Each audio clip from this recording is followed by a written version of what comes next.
heading south of the Mason-Dixon. This is the Week in Review at the Abbeville Institute. Here is your host, Brian McClanahan. Welcome back to the Week in Review at the Abbeville Institute. This is your host, Brian McClanahan. This is episode 258, covering the week of April 19th through April 23rd, 2021. Glad to have you back on the program. Very glad to be here. Don't forget to follow us on Twitter, like our Facebook page, and subscribe to our YouTube page. You can find all those social media accounts at our webpage, AbbevilleInstitute.org. That's ABBEVILLE, institute.org. While you're there, give us an email address. We'll give you a free ebook, Exploring the Southern Tradition.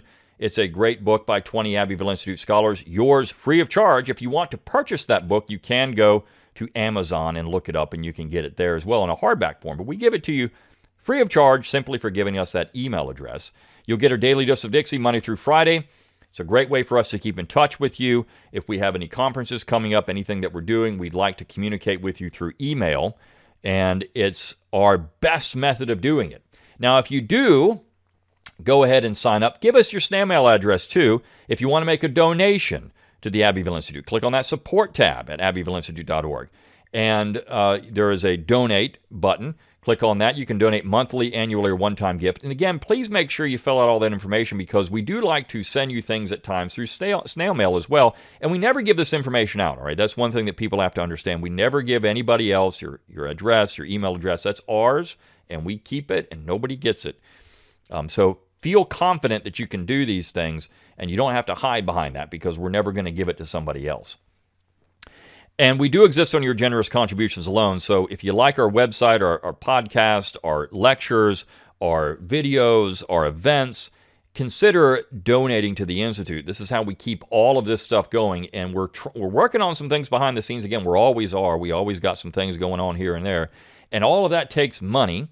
The website, for example, is going to have a whole new look within a few weeks, hopefully by the middle of May. And so that took money to do that. It's going to look a lot sharper. I think it's going to be a lot better, a lot more user-friendly. We're still working on our videos. We're doing these Zoom conferences. We have a Zoom conference. We just had one this past week, and a fantastic success. You know about them if you're on the email list. So make sure you're on that email list. We have our next event coming up in July 18th through the 23rd, SeaPrecon, South Carolina. It's our summer school. So we've got that. And there's, again, very few slots available, if any, but we do have some scholarships still available for students. We want students to be there, so if you know of a student that wants to go, advanced high school, undergraduate, or a graduate student in college, let us know about it. Contact Dr. Livingston and his wife, Marie, to get in on that. And you can just click on that event tab at the middle of the page. We have a new book out. We've got Marco Bassani's book. It is now available. So if you go to Amazon, you look it up, and get an ebook or hard copy of it. It is Chasing Down Leviathan, I think, Chaining Down Leviathan. Let me see, it's the title of it. It slips my mind, the title of the book, but it is entitled Chaining Down Leviathan, The American Dream of Self-Government, Marco Bassani. It is now available. And, of course, you can also pick up the other books, The Classical Origins of Southern Literature and Northern Opposition to Mr. Lincoln's War, which you have at Amazon as well.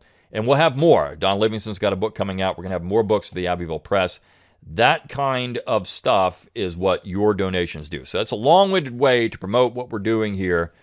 I have to do that. It is April. It's been about 4 months in now. And so if you haven't donated to the Institute yet, consider doing so. We do appreciate your support.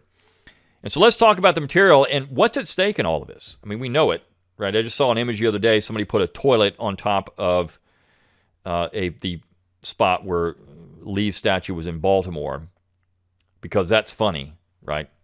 Or the individual stealing the Jefferson Davis seat that's from Selma and offering and saying they're going to make it into a toilet. I mean, or the mayor of, I think it was Richmond, one of these areas that took the statues, or it was maybe it was in Maryland, I can't remember, took the statues and put them at a sewage, I think it was Maryland, put them at a sewage treatment plant to show what he thought of them. This is where we are, right? This is what these people are. They are despicable individuals. Despicable. But this is by design. I mean, look, we've known this was the case of the left and their allies since the French Revolution. These people are despicable. They have no moral fiber. They're absolute hypocrites when it comes to power and other things. All they really care about is their own power. But in doing all this, in the Institute, and why does it exist? I mean, why does the Abbeville Institute exist? It's not just to talk about Confederate monuments and the war and to wax, what was this, what was that, what was the point of the war? I mean, we do that kind of stuff. But in reality, the point of the Institute, our mission is to explore what is true and valuable in the Southern tradition.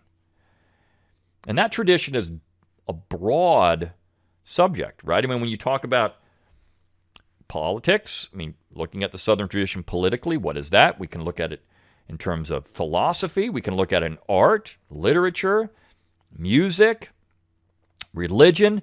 So many things fall under that banner, which is why we try to do so many different things on the website.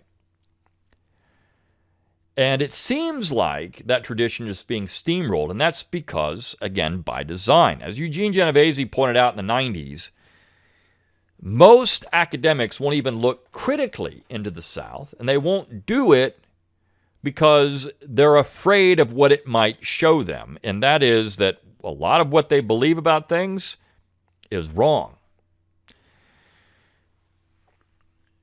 That's an important thing to understand. They don't want to be told they're wrong. Now, everyone goes out and they look at things and they see things, oh, yeah, well, this is different than what I thought, or these things are different than what I conceived them to be. Everybody finds that at times. We all are rethinking everything we thought. I mean, this happens. Every human will do this if they're intellectually curious. They will come across things that challenge their worldviews, challenge how they think about things, and then they can either accept it or not based on their own conception of things. So this is what people do. What we do here is present the Southern tradition, the true and valuable part of the Southern tradition. Valuable meaning, not when we say true and valuable, we're not presenting the pro-slavery side of it as a valuable part of the Southern tradition. And Genovese, of course, was heavily critical of that. But you can shore those, you can slice that stuff off. And there was a statement that he made in his book, A Slaveholder's Dilemma, which is just so good, that got into that. He said, we could, if we would, profit greatly from a reasoned engagement with the thought of Calhoun, Dew, Bledsoe, Thornwell, and others as we grapple today with the staggering problems of a world in headlong transition to the Lord knows what. The finest aspects of their thought, shorn from the tragic commitment to slavery and racism, constitute a searing critique of some of the most dangerous tendencies in modern life. Think about what he's saying there. And this is where the Institute fits into that. Now, I dare say, if Genovese was still alive, he might appreciate some of what we do. He was a critically thinking man. He may not like everything we do, but he probably would like some of what we do because we try to do that on a regular basis. To think critically about these things and to show where they fit. And so thinking about that, thinking about Robert E. Lee. What is Robert E. Lee? Why is Robert E. Lee so dangerous to the left? Why is he so dangerous? He's dangerous to the left because he is the embodiment of the Christian gentleman. And the pieces that we had, one was a video and one was a piece that we had Wednesday and Thursday this week, really get into that. He is the embodiment of the Christian gentleman. And the piece by Earl Starbuck, this is so, look, Earl Starbuck is not a PhD academic. He has a master's in history, but he writes better than most PhDs I've seen. And of course, he's writing this series on Lee. He took a lot of time to do this, and I commend him for it. The first part of this is an examination of Lee as, he calls it, the believer, right? The Christian gentleman, Lee the believer. And he gets into Lee's development as a Christian over his life and how important Christianity was to Lee. And if you read Genovese, this is one thing you get out of it. The Southern society, the top of Southern society, believed inherently. They called the Bible their most important book. These were Christian men to their core. Now, they weren't perfect men. No man is. And they made mistakes and they did things that we would we wouldn't agree with today. But they were Christian men to their core. And I think that's one of the most important things you can get from Lee. And he presents a challenge to the left. You got to tear down Christianity, because Christianity is the enemy of all the radical nonsense that they're pushing today. Christianity is the enemy of everything they're trying to do to society. It is traditional. It's ordered. It's conservative. That's what Christianity represents. Represents the best of Western civilization. And Lee represents the best of Western civilization. It's why people across the Atlantic admired Robert E. Lee so much. It's why Americans, North and South, admired Lee. Anyone that had a brain. We gotta hang that guy for treason. Well, his real opponent said, no, that can't happen. That won't happen. But there's going to be so much more to this. And of course, on Wednesday, we had Phil Lee with a wonderful little video, Educator and Conciliator, talking about Lee's views on reconciliation after the war. And I think, again, this is just fantastic, because Lee really, and Lincoln talked about with malice toward none, with charity for all. That's what Lee did after the war was over. Lincoln's dead. Lee is carrying that forward in a way that was refreshing. And you go back and you read, Confederate monument dedications, Union monument dedications. They talked about this in reconciliation. We need to put down the sword, shake hands, everything. We're back together. You did have Northerners at times in their dedication ceremonies talking about the end of slavery as a benefit, and this is what they did. Then you had others saying that wasn't what we were doing at all. We were just simply trying to keep the Union together. We're honoring these men that died. So this is an important part of all of this. Lee should be remembered as one of the greatest Americans in American history, without question. And for years, he was recognized as that because he represented the best of what America produced, the Christian gentleman. And that's a part of the Southern tradition that we try to hang on to at the Abbeville Institute, at least to say, these are things that are true and valuable in the Southern tradition. These are things that we should emulate in the Southern tradition. In fact, the piece by Starbuck, when you get to the end of it,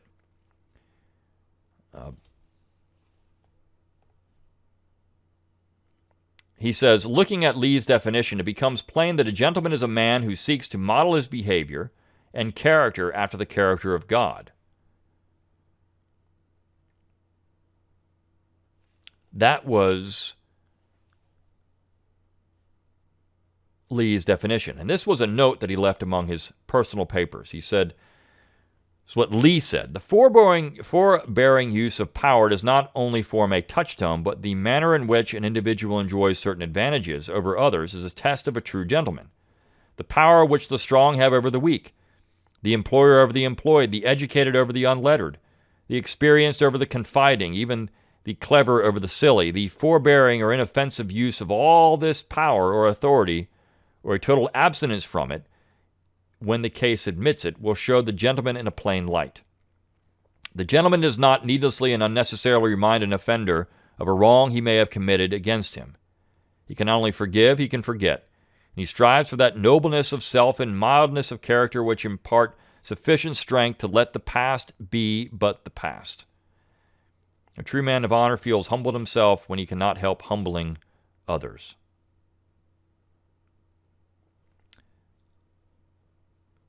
That's what Starbuck said. And he had this in there. And I think it's a wonderful quote.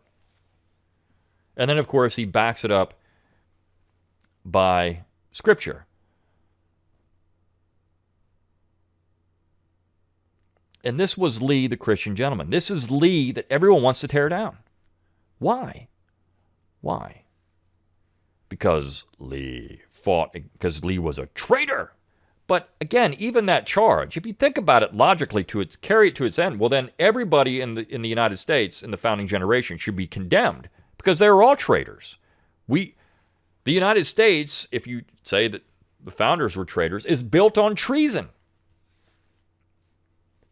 So why would we deny the same accolades to Lee as we would to Washington or Jefferson or Madison or Monroe or John Marshall or Sam Adams or John Hancock? Why would we deny that? Alexander Hamilton? These were all traitors. Traitors. And then you can say, well, but Lee was a traitor who defended slavery. Well, every state in the United States in 1776 was a slaveholding state, so they were all traitors that defended slavery. I mean, this is the silliness of all these arguments. Lee has to be torn down because he represents the best of America. And because he represents the best of America, he cannot be admired. Because we have to admire scoundrels. People not worth admiration. People that did nothing like Lee. People that not have the character of Lee. Lee's actions after the war, as Philip Lee points out, were tremendous. I mean, honorable actions after the war. This is why Lee should be remembered and why his name should not be removed from Washington Lee, but should be celebrated everywhere. Lee's statue shouldn't come down anywhere. And Americans knew this. Americans knew this up until the last 20 years or so, when we had a crop of people who have been taught at our colleges and universities, being driven by that primarily, run around saying that, oh, Lee was just a traitor and a racist, so we can't admire Lee. This is an anti-intellectual. This is just stupid on his face, in fact. So I love that piece by Earl Starbuck, and then, of course, Phil Lee's video. And then if you look at the other pieces we had this week, and it all carries this theme of tradition, how important tradition is in America. The piece on Friday by Bo Trawick, H.V. Trawick, Knight of Melrose. It's a wonderful story of these traditions that were in the South and how long they had been there.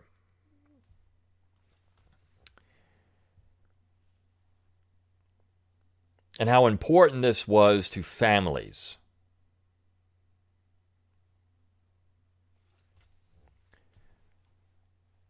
He says, the last thing I saw of the tournaments in Virginia was a picture in a newspaper of some knight with a plug of tobacco in his jaw, wearing a flannel shirt and a feed store hat. My father had long since gone fox hunting with my sister. He later became master of the Bedford County Hunt, but I remembered him best thundering down the tournament tracks, glory at a gallop. His sash was of red and gold, and it is now carefully folded in the drawer of my bedside table. He was the Knight of Melrose, champion of his mother's plantation in Buckingham County, and I was his squire. Like the knights of old, he taught me to ride, to shoot straight, and to speak the truth. The Southern tradition.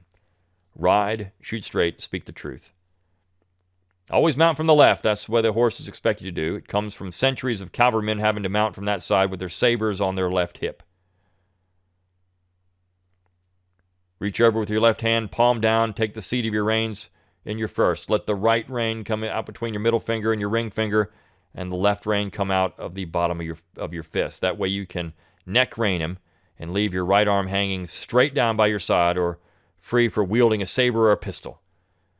Sit up straight, don't flop around like a feed sack, and don't flap your elbows up and down like some buzzard or those people in the cowboy movies.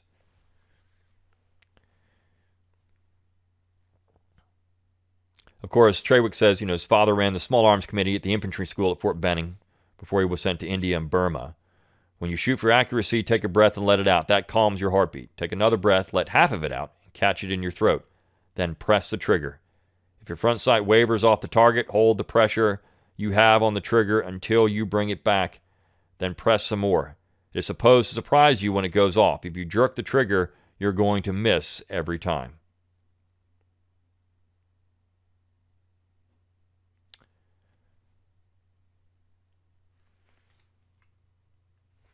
And then he gets into the story how he told a lie, essentially.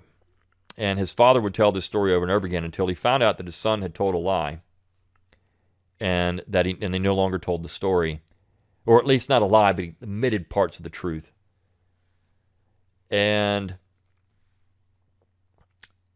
he needed forgiveness from that. And it came in the form of a dream later on. But that's the gentleman and his father. And that's the chivalric code that was so much part of this life that we lose without the Southern tradition. And so this little story, this little piece of literature, is very good. Gets into that. And then, of course, we had the book review. It's a movie review, in fact, by Ann Wilson Smith, who is runs Reckoning.com. And she wrote a book, Robert E. Lee, a history book for kids. But this is about a new film entitled Abundant Acreage Available. And the first line, like many traditional-minded people of this era, I've become disenchanted with products of the modern movie industry, which are mostly either filth, silliness, or formulaic pablum. And, of course, you have this film, which is written and directed by a North Carolina native. And it takes place in the field in a small home, a North Carolina tobacco farm. And it gets into, this is about family and tradition. Family and tradition.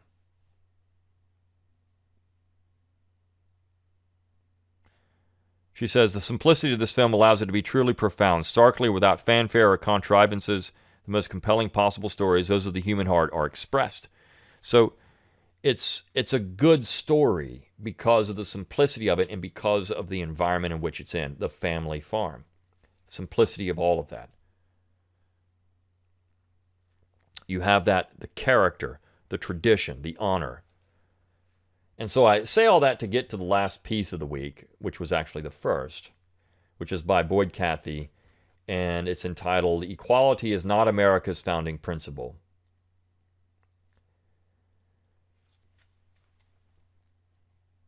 And he talks about how the latest conservative fashion was yesterday's leftist fashion, and this is what we get into. Most of what happens in American conservatives happens in this way.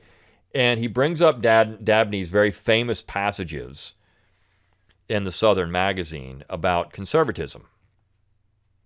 And I want to read this last part of it because this is important. What we're talking about in American conservatism today is not really conserving anything.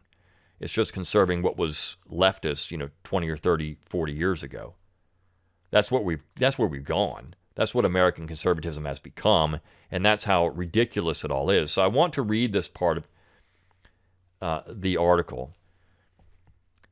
So Dabney wrote this in 1871. It may be inferred again that the present movement for women's rights will certainly prevail from the history of its only opponent, Northern conservatism.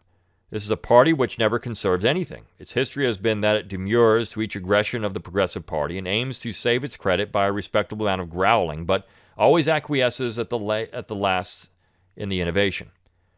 What was resisted novelty by yesterday is today one of the accepted principles of conservatism. It is now conservative only in affecting to resist the next innovation, which will tomorrow be forced upon its timidity, and will be succeeded by some third revolution to be denounced and then adopted in its turn. American conservatism is merely the shadow that follows radicalism as it moves forward toward perdition. It remains behind it, but never retards it, and always advances near its leader. This pretends salt hath utterly lost its savor. Wherewith shall it be salted? Its impotency is not hard, indeed, to explain. It is worthless because it is the conservatism of expediency only, and not of sturdy principle. It intends to risk nothing serious for the sake of the truth, and has no idea of being guilty of the folly of martyrdom. It always, when about to enter a protest, very blandly informs the wild beast whose path it is to stop that its bark is worse than its bite, and that the only means to save its manners by enacting its dissent role of resistance.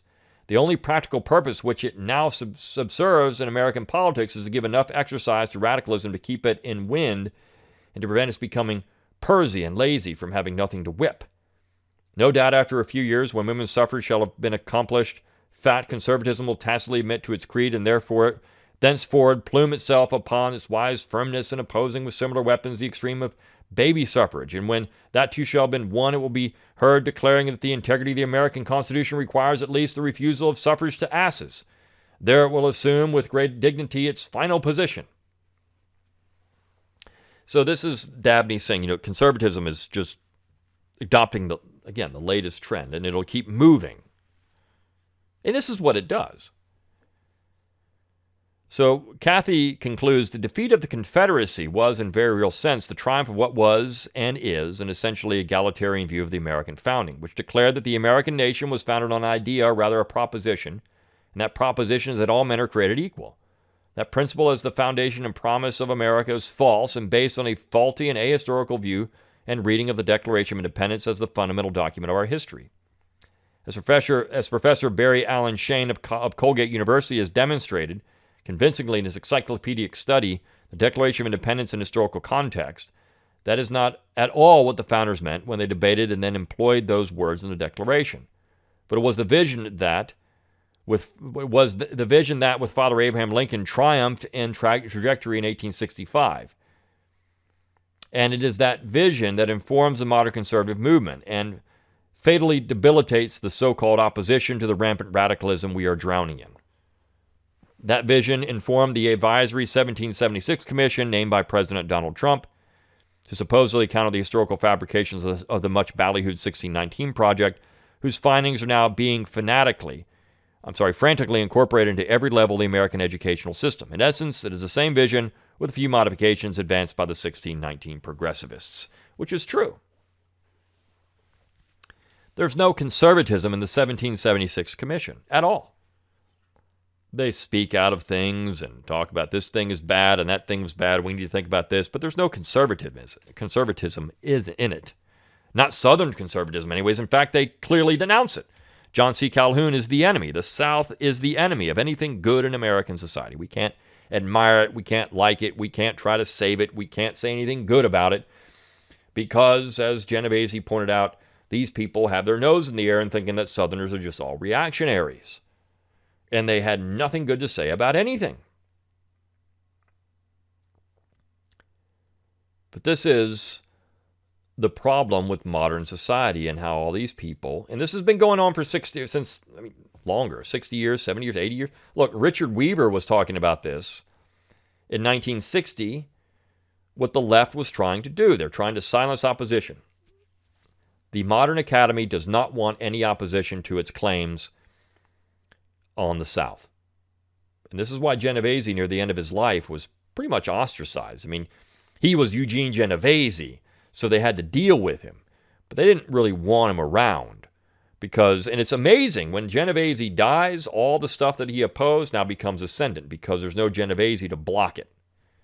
There's no Genovese to write that this stuff is all complete trash. He dies, and with him dies a real intellectual who was willing to debate these things and actually put forward a position that was in... Look, Genovese was a Marxist. Genovese was one of the left. You couldn't argue with him that, this guy was just a pro-Southern conservative his whole life. No, Genovese was he was one of them. And he said, no, you all are just foolish. You're a bunch of jerks, and you don't even know what you're doing. And I find that to be true with many people in the academic environment. So we have all these wonderful, Lee, this agrarian tradition, these traditions of the South that have been developed and established over time. And these things are worth saving. They're worth exploring. They're worth figuring out what is valuable in them, what's not valuable in them. Of course, we can make that determination too. But just flippantly say they're not valuable, they're worthless. The Confederacy is worthless because it was racist and slaveholding. I mean, this is an anti-intellectual argument at its core. There's nothing intellectual about it.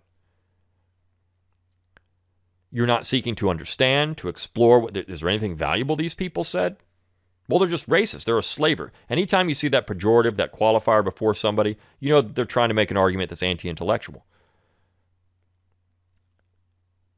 What they're doing, it's a modern fallacy of logic. It's an attack on the person and not what the person said. So it's just an attack on the person. I like to attack what the person said and attack the person. Because usually what the person said is just as bad as what the person is when you're talking about these leftists. So we had a lot of great stuff this week. Anytime we do stuff with Lee, we're going to have more of these installments in the Starbucks series. There's actually 4 of them, so there'll be 3 more weeks of that. We've got a lot of great stuff coming, a lot of great stuff upcoming in the next few weeks. We really do appreciate your support. If you do like what we do, again, please consider a donation to keep all of this going. None of it's free. It might be free to you. The podcast is free to you. The website is free to you. These things are all free of charge, but none of that is actually free. And the time and energy it takes to do these things and all of that, we appreciate your support very much. And we do hope that you continue that support in the future for the future of the South and, of course, the Abbeville Institute and the Southern tradition. Until next time, good day.